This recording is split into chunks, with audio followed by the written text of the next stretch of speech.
विवाह का प्रस्ताव आया। हमारी माता जी ने कुछ कहा था कि जगन्नाथ महाप्रभु से पूछना, आज्ञा लेना, क्या कहते हैं। तो हमने जगन्नाथ महाप्रभु को प्रणाम किया। मैंने कहा आप कैसे हैं? ठीक हैं, आनंद में हैं, बड़ी कृपा, आप हमको बुलाते रहते हैं। अभी सितंबर में हमारी कथा भी जगन्नाथपुरी में है। तो मैंने कहा आपकी बड़ी कृपा है कि आप दास को बुलाते रहते हैं, भोजन प्रसाद सब प्रेम से पा रहे हैं, आप श्रृंगार खूब बढ़िया करके बैठे हैं। पहले वार्ता हो गई, फिर जो माँ ने कुछ कहा था वो पूछा। मैंने कि महाप्रभु जी ऐसा ऐसा कुछ भाव माँ का है, सब आपको जैसे रुचिकर लगे आप आज्ञा देना।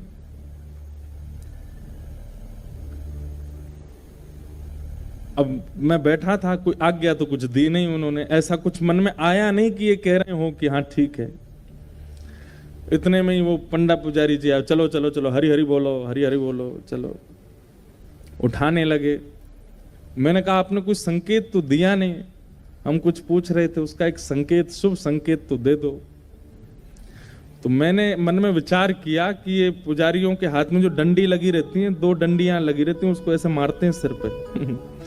मैंने कहा अगर ये डंडी पड़ी तो समझ जाऊंगा ठाकुर जी मना कर रहे हैं, और अगर कोई ठाकुर जी की प्रसादी माला आ गई तो समझ जाऊंगा हाँ कह रहे हैं।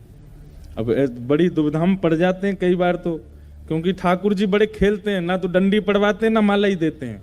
ले अब तू देख क्या करेगा। तो बस जैसे ही मंदिर से निकलने का भाव आया, अब मैं पीछे मुड़ मुड़ के देखते ही इतने से हैं, एक तो बाहर से देखो इतने ही दिखते हैं। यहाँ के जगन्नाथ जी तो फिर भी इधर वालों को तो दिख रहे होंगे, इधर वालों को तो कैसे इतने ही दिख रहे होंगे। तो मैंने कि संकेत दे दो कुछ। इतने में ही बस कहा ही था, एक पुजारी जी भीतर थे, वो पहचान गए, दौड़ गए, रुको रुको रुको रुको व्यास जी रुको रुको रुको, झोली करो। तो मैं वस्त्र आगे किया, उसमें तुलसी जी पधरा दी और फिर ठाकुर जी के श्री अंग का कमल पधरा दी। लो ऐसे हमारे ठाकुर जी हैं श्री जगन्नाथ जी।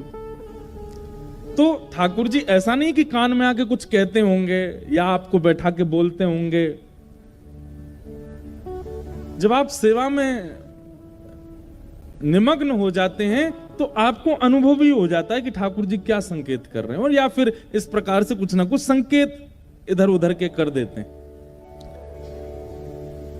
तो ठाकुर जी ने कहा भाई गर्भगृह में तो बलराम जी बैठे हैं, यहां तो मीटिंग करना सब फेल है, लेकिन ये रामानुजाचार्य जी और इनके भक्त यहां से कैसे जाएं? वो बेचारे उड़िया भक्त हमारे बाहर खड़े हैं, वो भीतर कैसे आएंगे?